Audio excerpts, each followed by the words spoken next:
My bank account dies every time I do one of these videos. Oh yeah. Oh, we just got a package. We just got a package. We just got a package. Now I wonder who it's from.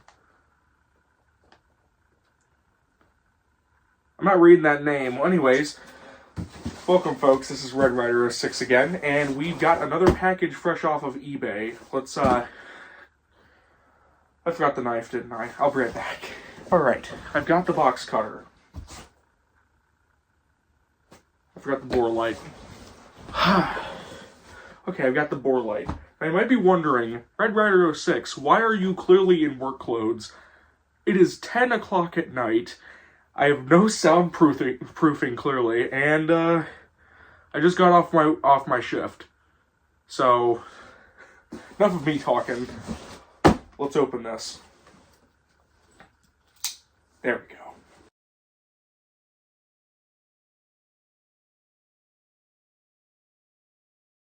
Trying to see if I'm feeling anything. Oh boy. I'm gonna just take all the stuff out, because I do see it.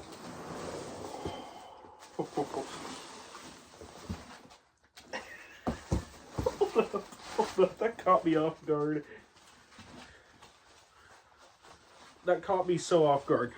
I appreciate it for giving me the styrofoam tater tots. Okay, they're on the floor, but I'm going to just move these over here. Enough of me joking here. Let's get into what you're really here for.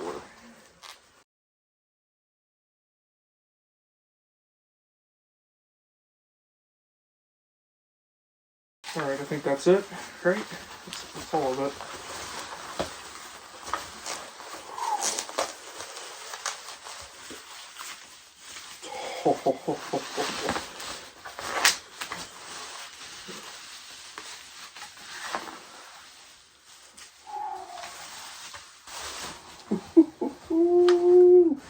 Look at this relic here, dude.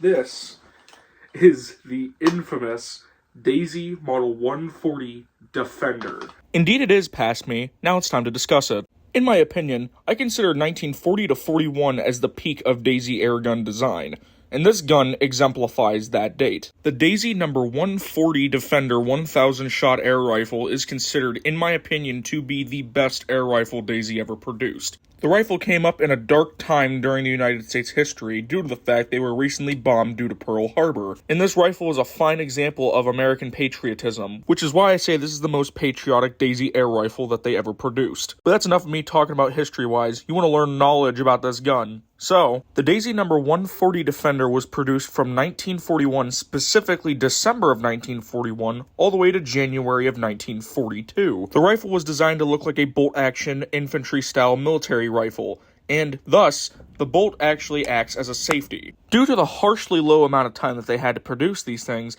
plus the fact that metal was becoming scarce due to World War II, only 28,000 of this rifle were ever produced. To double it and give it to the next person, this rifle back when it was available was sold for $2 more than the Red Ryder carbine, which is equivalent now to, oh, well, about 3 times more than your parents want you to spend on a BB gun. And yes, I did steal that statistic from an old video that I used a while ago. However, the information regarding the 140 Defender I used in there is not accurate, because the 104 double-barrel shotgun had a safety long before the 140 did. But anyways, the 140 Defender in the future would become one of the most sought-after Daisy air rifles ever to be produced. Some of them nowadays selling for over $700. Look at this. This is cool. Look at how cool this is. I don't know. Okay. Oh no. It's got a spring, right? It's probably not how it works, but still. Alright, I don't know how it works. We might head into the garage, but first, let's take that shot tube out. Okay. There's a bead in there.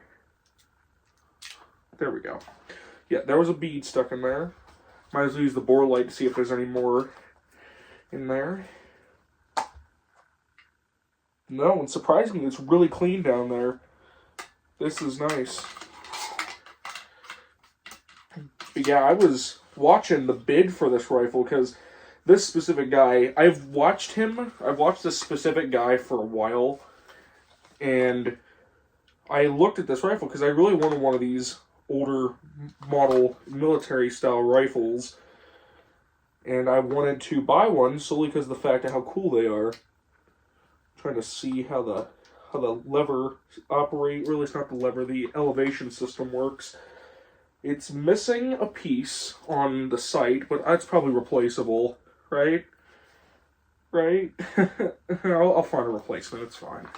Anyways, I was watching this guy so I could, purchase this gun, and I didn't realize it until probably about 2 weeks before I bought this thing, but the guy has a Reddit account, and I bought the rifle, and when I bought the rifle, I responded to him telling him I bought it, and he was super chill about it. He asked, of course, how I knew him, or at least how I knew it was him, and I clearly said that he was one of the only two people selling a Model 140 Defender, which makes sense. The other one was 400.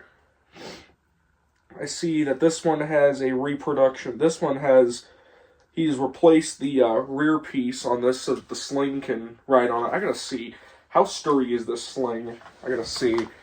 Let's see how sturdy this is. That's really cool. I like that. It's a really sturdy sling. And this is a reproduction foregrip band that they used to have whenever they sold this thing back in the day. But, whew. Now, I'm not going to fire it yet. Actually, no, I'm going to go out in the garage and fire it. I'll see you there. Hi, guys. It's me again. You might be scratching your head wondering why the video is not continuing. Well, it's because the rifle would not even operate in any capacity at all. I didn't even think it was the gun's fault at first. At first, I thought it was just human error, so I DM'd the guy on Reddit to see if he knew exactly how to operate it, and to be honest, I was doing it correctly. It's just, the gun's sear was possibly jammed. So with no hope of this gun cocking properly, and due to the fact I didn't want to start collecting dust in the corner of my room, I decided to go with the one person I knew who would be able to fix it. The man, the saint with a beard. No, not that one. No, not him either. Okay, come on now, you're just getting colder. Okay, he's a saint, but he doesn't have a beard. There you go. Jeez, took you long enough. For the unassuming people who have no clue who this man is, this is the one and only Shane Bruce. You might not know him from his regular name, but you might know him from YouTube known as RestoModDaisy. You might also know him from the several corners of the internet if you've seen his photos of the air guns he's worked on. He takes ordinary, basic-looking stuff like this, and then bam! Turns it into straight art. I mean, look how beautiful this is. I know that army guy certainly is happy. And I knew if anyone was going to be able to fix these two guns for a very affordable price, this is it. So I quickly DM'd him discussing the fixing of the Model 140 Defender, as well as the 107 Buck Jones from a previous video that blew up, basically.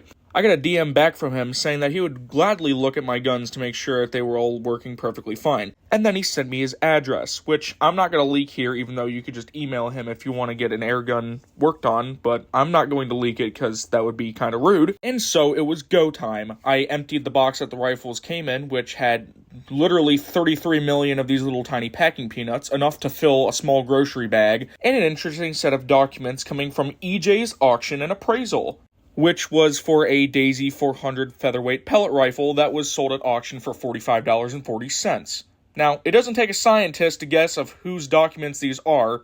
So, Melodic, if you hoard all your receipts like I do, and you are interested in getting these documents back, I will gladly send them to you. Also, congratulations on the very, very cheap price for a 400 featherweight. And so the packages were on their way. And considering I knew that RestoModDaisy made a video about literally everything that came in, I was just waiting on a YouTube short to be made. And lo and behold, a video did show up. And look, I'm not going to post the entire video here. You can go onto his own channel to go watch it. I mean, after all, it's a Buck Jones and a 140 Defender. It sticks out like my fat rolls, but still. And so this video was able to hold me off for a little bit, considering, I was kind of skeptical about sending, about $1,000 worth of BB guns directly to somebody. It's just a lot of money to be losing to something like, USPS. And so the rifles were in good hands, and now all I needed to do was just wait.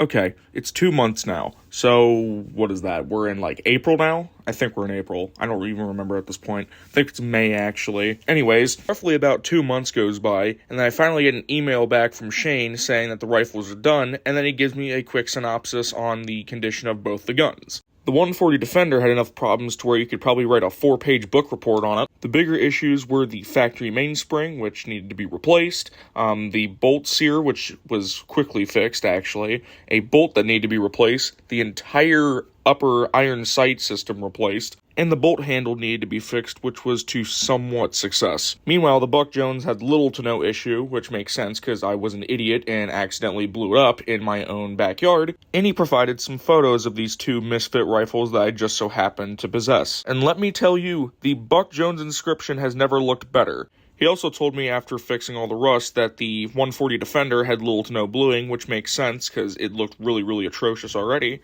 So basically, firing it was kind of like driving a car around with no paint on it and just straight primer. And then I was given the total of how much it would cost for the entire work, minus freighting and shipping, of course, which surprisingly was pretty good, especially considering a lot of these airgun companies don't make you feel like you're paying for a gun to get restored. It feels more or less like you're paying for a utility bill. The owner walks out with like his 3-year-old son, and he's like, all right, this is Timmy. This is going to be the guy that tells you the total of your air gun. Timmy, take this Texas Instrument and go in the back corner. And so another day goes by, and another video is posted doing one of his signature hail and farewells to my air rifles. And about a week later, the rifles show up at my front door. And this recording that is just coming up right now is my reaction to actually opening up the gifts. Rifles. Same thing, it doesn't really matter. Anyways, here's the footage. Well, it's been 2.5 months, and it's finally here, so let's open her up and see if they look better. I believe that they do, but still. Let's see.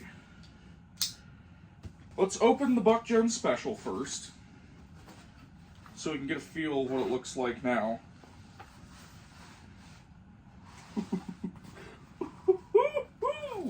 Look at that. I know you can't smell it through the screen, but this thing smells good. This thing smells good.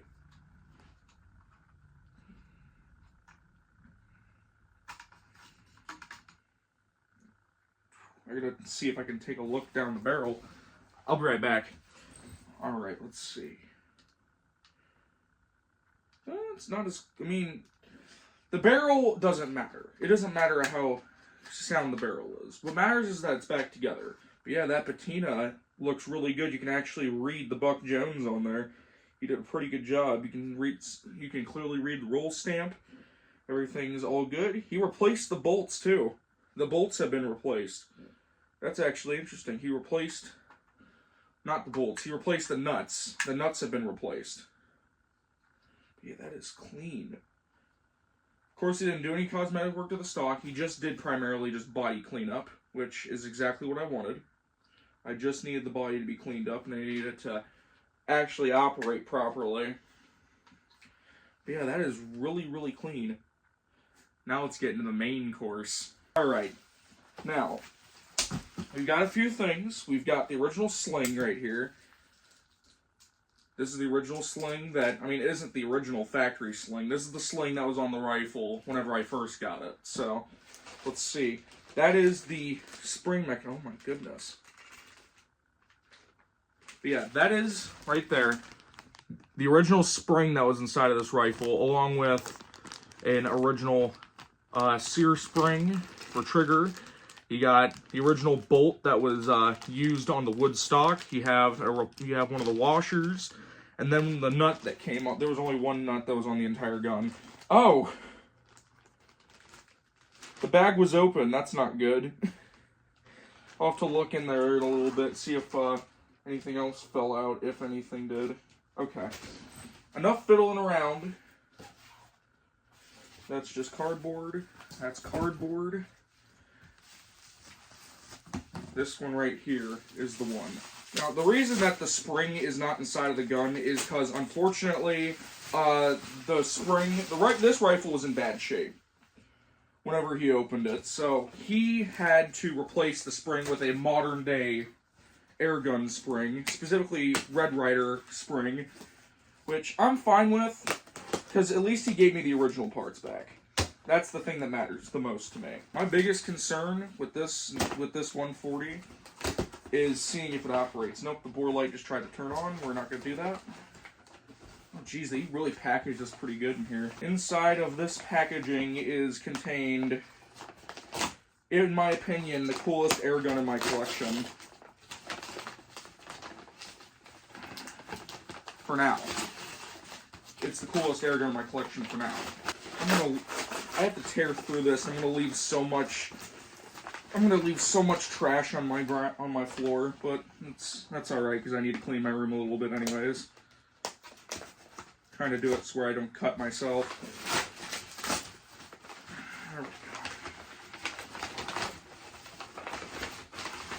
There it is. It's fresh out of its sarcophagus. There she is. With the replacement sight. Oh man, that is cool. It's got replacement sight. He made sure that all the patina was there. The receiver, he said, did not have very good patina, which makes sense. Question is, does it cock?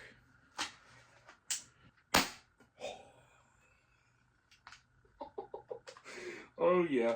Yeah, that sounds good. Now let's go fire them. Alright, we're out here, and to be honest, let's just start with the Buck Jones. So, Buck Jones is clearly not in pieces anymore as the last time you saw it, especially if you watched Resto Mod Daisy in the past 2 months. Notable differences, you can clearly see it says Buck Jones on there now, so it's no longer just covered in surface rust. He did the patina incredibly well. Number 2, which I wasn't expecting, he replaced the nuts that were on the rifle, which I find really, really nice. He's done pretty good with some of the guns that I've seen him do, and I'm happy that he decided to do justice to this one at least. Same build as usual, obviously, or at least as the last video with the Buck Jones that I used. Obviously, you know how that fires. We're just gonna quick test fire it really quick. Why not? All right, we're here. We got the Buck Jones. Got the safety glasses on, so the people back at home know I'm not an idiot, I guess. I don't know. Anyways, well, it's the first time we've seen this gun fire in a while. Hopefully it doesn't attempt to explode on me like it did last time. So, we already know how to cock this thing. Let's ride. We're firing at the bottle of water near the metal target. Ooh, I saw that ricochet a little bit. I'm gonna step back a little bit. Come on, explode. I do have to admit, I do like the sound of it because it feels like it hits harder than it used to. Like it jumps a little bit and you can feel it jump. Takes the whole rifle. This might be the last round. If not, there might be no more. Okay. Now there is no more rounds. Now let's do this for real with the actual gun you guys came here for. December 7th, 1941, a day that will live in infamy. Wait, hold up.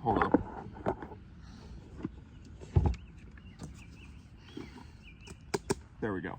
December 7th, 1941, a day that will live in infamy. Alright, so as you can see, I pulled out a good old piece of metal, considering it fits the bill, it fits the rifle. We might as well do it really quick. Not only that, but it also provides additional head protection. But yeah, at one point I used to collect World War II memorabilia. I still do, but it's more or less just BB guns now. I like it, but this has consumed my life. So, noticeable things. We got the trigger is really thick. I don't know if you can tell from that, but that trigger is heavily thick. All right, I'm gonna take the helmet off for a second. Hold up. All right. So, trigger is really heavy. Sling is wrapping itself around. There we go. Other differences that are cool about this gun. I don't want to take the rifle apart because I'm nervous that it's going to break again. I don't want to spend a lot of money to get it shipped over to get it fixed. But, the lever on this gun has a serial number. Like, there's a number on the lever. I don't remember exactly what it was. I think it was 36 whenever I had to take it in. I remember taking the lever off just to see if there were any notable differences with the rifle, considering the mechanism is just so weird. And the lever has a number on it, which I found kind of cool. I don't know if I have a physical photo. If I can find a photo, I'll show you a photo. But for now, I don't have a photo. Another noticeable difference, which is the main reason of why this gun was considered high ranking, besides the fact, you know, it's based off of a military era rifle. It's the system of safety. See, you pull this up and you can't fire. Flip this down, you can fire. And yes, I do not have the gun cocked and the rifle is loaded with BBs. I'm making sure that everything's safe. I'm gonna put that on safe for you really quick, right there. All right, then we have the elevator sight, which Shane went surprisingly above and beyond and replaced the sight pieces that were missing. He replaced the ramp piece that is used for elevation, and he replaced the main sight piece. And thinking about it, you gotta think, this rifle, only 28,000 of them were produced over a span of 1 month. So the parts are not very easy to find. If you were to try to buy parts for this gun, you'd have to buy an entire rifle to get parts for it. That's how scarce the parts are. He replaced this bolt that's right here, which was really, really bad. It was in terrible condition. Like I said, parts are very scarce about this gun. Of course, you got your beautiful divoted front on the barrel band, which you can see is similar to the Red Ryder carbine. Got this beautiful front iron sight, and then we have, of course, the Lightning loader. As Shane addressed, which I haven't addressed, somebody clearly shot this thing with beads. I don't know who, but it's not, there isn't a lot of things that you can really learn about this rifle, especially history-wise, if you just bought it fresh off of eBay. Besides condition, you can clearly now read the roll stamp. You can clearly read 140 Defender and every single patent number, which, yeah, there's patent numbers on there. The original bluing, there was a lot of original bluing missing, so that kind of affects the value, but honestly, sentimental, I don't care. I have, of course, replaced a few nuts here and there, because this rifle needs to stay together. It's not like it's a necessity, because all of these still have their threads on them. It's just, I feel like it would just make the rifle more complete. I might take it off, though, because I don't like the way it's looking. I also got the original sling on. The sling isn't on perfectly. After all, I don't really dabble in putting slings on rifles. My specialty is, in reality, just burning a hole in my pocket. Anyways, let's go ahead and fire this. So let me put on the very cool glasses. So the way that this would operate is, considering I can actually do it with one hand, you would cock the gun. The gun is cocked now, and this piece is supposed to come up, but I think due to the fact of how weak the spring is now, that it just refuses to do that, because some parts in here have been replaced, and I think those parts are essential to getting it to go up. So, but yeah, that's your safety. Then you take it off, which I'll wait until the part where we actually shoot the gun, so let me get to that really quick.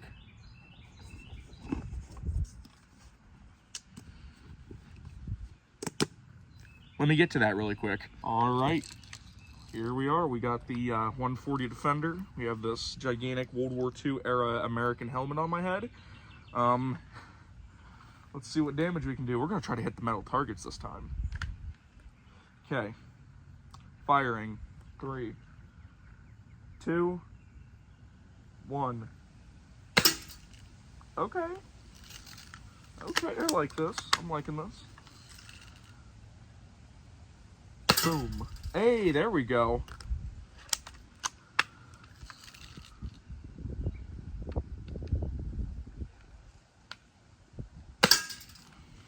The thing about the safety is that it's really specific. It's got to be placed like really down in order for the thing to go. There we go. But yeah, this rifle, it's kind of like the switch fire rifles where you had to hit the switch every single time you had to fire. But they incorporated it in a much cooler way. Like, come on, why couldn't Daisy do this more often? Because this is cool. This is cool. I mean, it was costly back in the day. It was $5, which is equivalent to somewhere in the ballpark of $100 and something now. And considering the rifle is now especially scarce, it's worth a lot more than $100. So, 3, 2, 1. Nope. We're gonna get him though. I'm pretty confident we're gonna get him. Oh, it just narrowly avoided that big metal one that knocks them all down.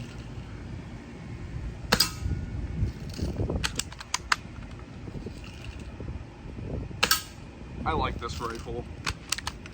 Even though it isn't running off the original mainspring, I like it. I like it, I like it, I like it.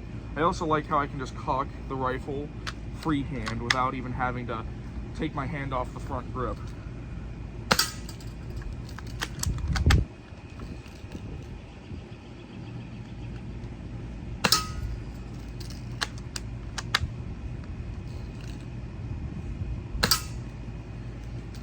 I can't wait for the guy that I bought this rifle from to see this, because I found his Reddit account, and I have been keeping him up to date about everything about this rifle ever since I purchased it. So if you're watching this, I hope you enjoyed the process, I guess. All right.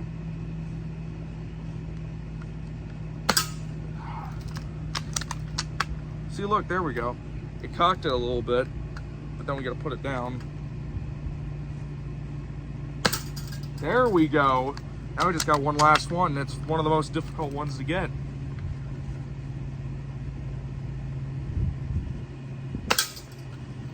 That was kind of my fault. I missed it a little bit.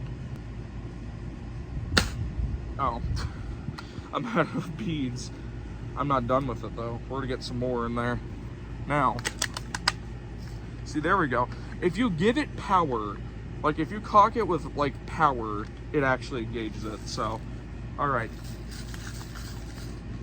let's see what we can do.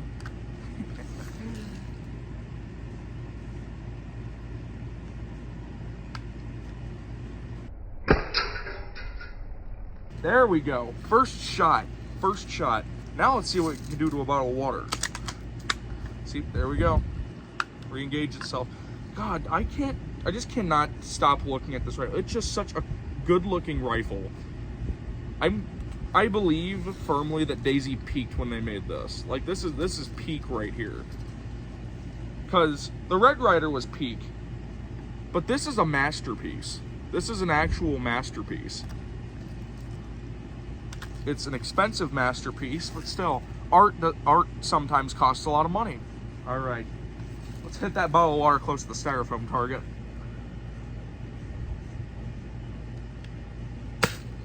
Okay, I missed that. That was terrible. Okay, now that was not my fault because it was aimed directly at it. Oh, that hit it. That hit it. And I heard it hit it. It didn't sound like it hit it hard. Oh, geez, there we go. That's how you rip a hole right there.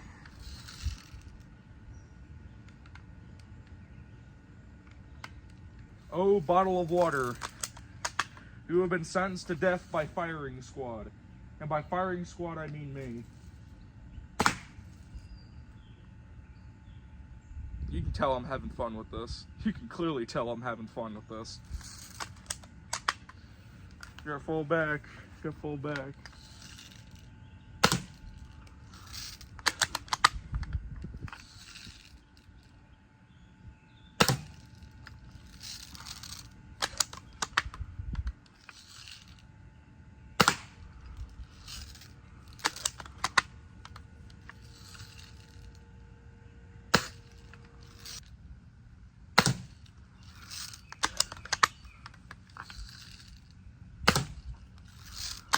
reset that styrofoam box.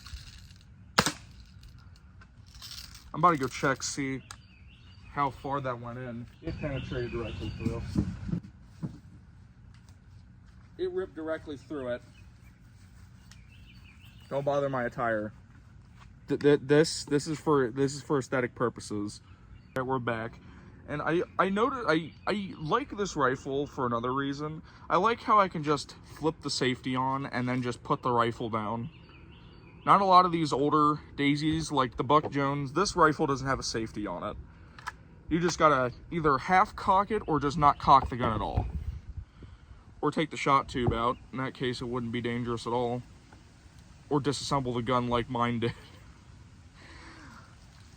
But yeah, with this rifle, which I find really good, is that you would have to, in order to, you know, like sit the rifle down, you just have to do that, and then you can put it wherever you want. It can't, trigger won't operate unless this is down in the correct way.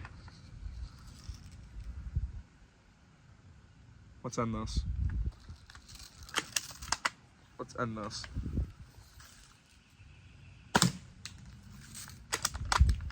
Oh geez. Hold up. One of the nuts fell off the rifle. There's a weird smell coming off of these rifles, cause I'm presuming it's because of the rust remover that Shane used, but it just smells so good for some reason. Another thing is that bottle of water that's right there, I can see that I've torn through it. I'm gonna step back.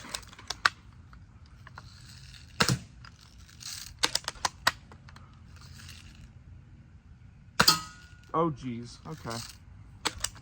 Don't scare me now.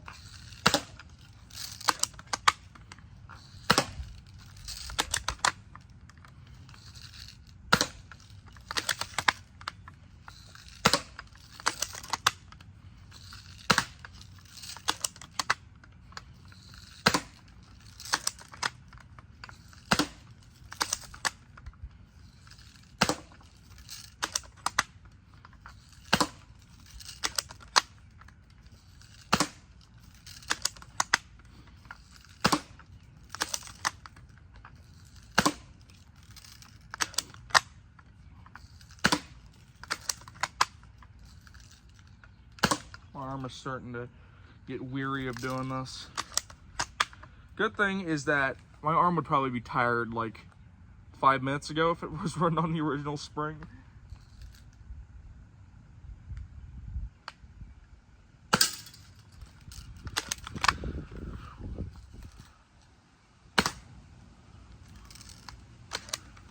Oh yeah, we're gonna get them krauts today. And that isn't offensive because I'm part German. I'm part Italian. But when it comes to the Japanese, I'm not safe. I think we're possibly in the last round. We're gonna run a few more. Nah, I'm just kidding. I can't.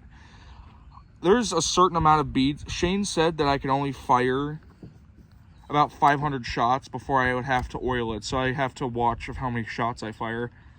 I would say probably I shot somewhere in the ballpark, probably about 50 to 100 shots today. All right, guys, it's time to do this outro really quick. And by the way, sorry it took so long for this video to get out, because, I mean, do you see how long this video is?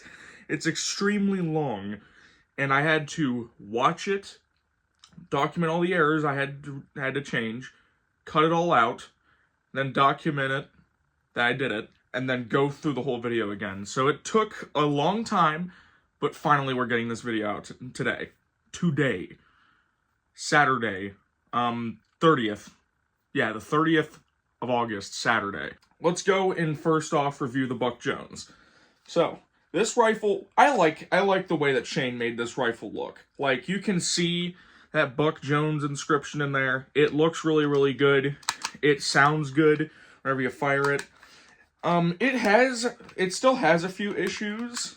I did fire it recently, and it stopped firing at the rate it should be. It started firing at like 20 feet.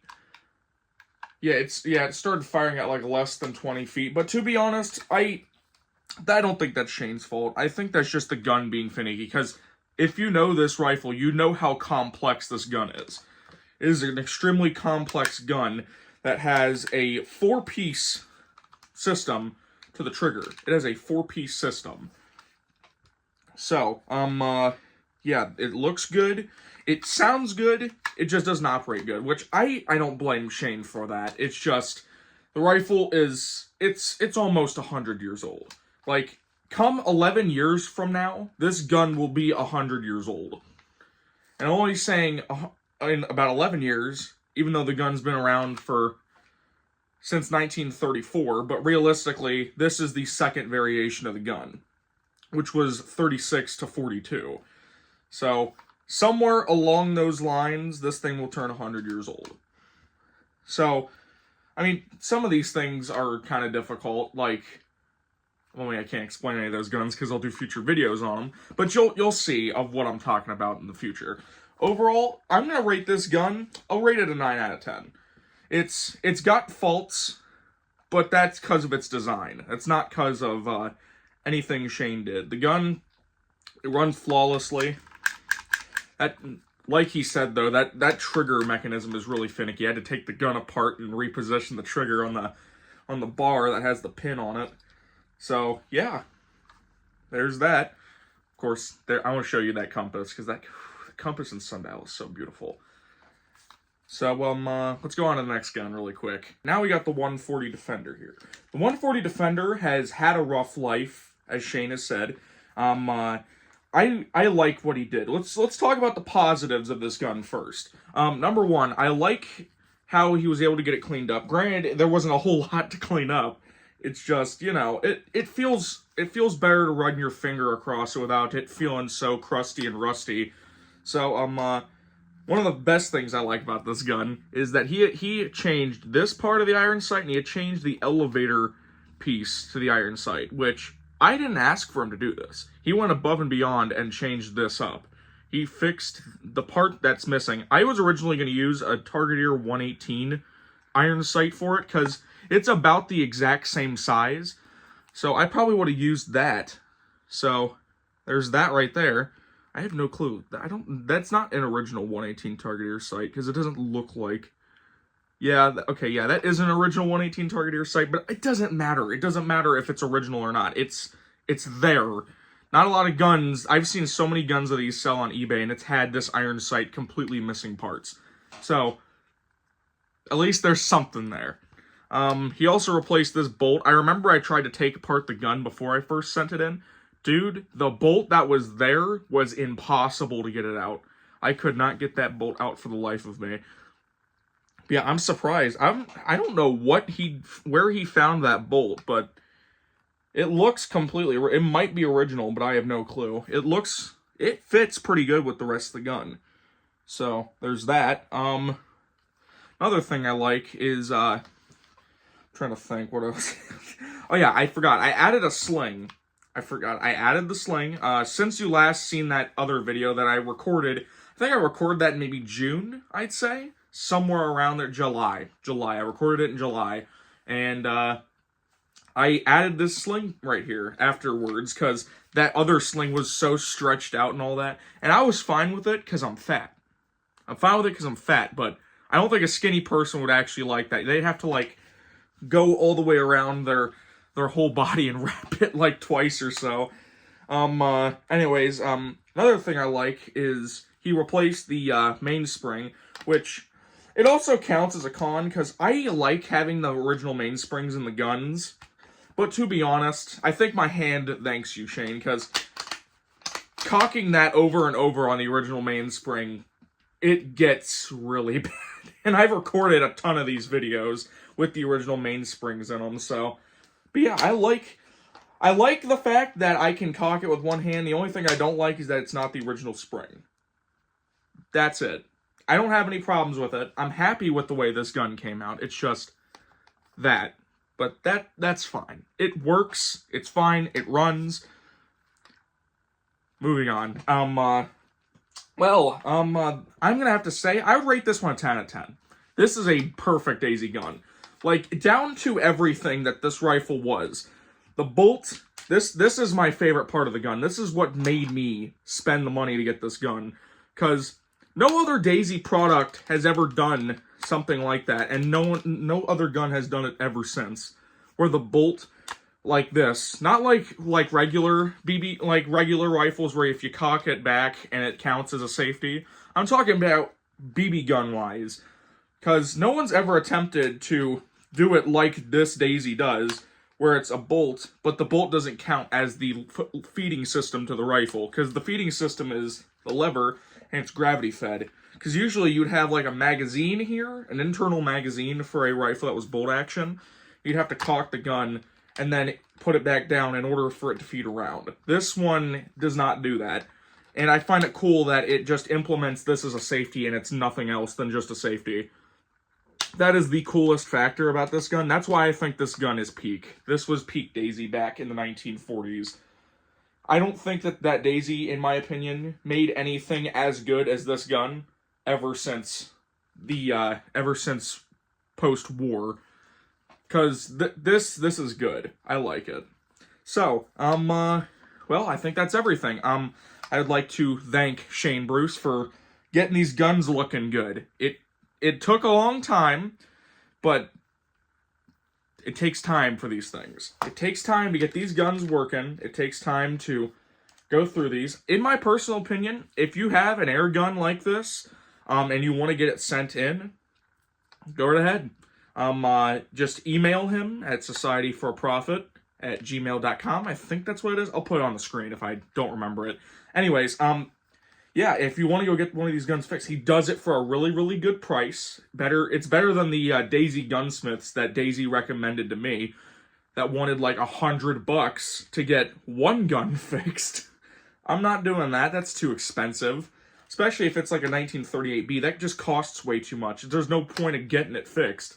But yeah, that, I would say he does a pretty good job. And if you want to get a good gun that was customized, go to him. He does it pretty good. But yeah, that's it right there. That is the, infamous, beautiful, technically pre-war, but this was kind of during World War II. This is the 140 Defender. I'll be making more videos, trust me. I'm not lagging behind. I will be going on vacation for like a week in Washington, D.C., so I might be gone a little bit, but I will make a video beforehand just so I can post it before then. So, without further ado, this is Red Rider 06, signing out.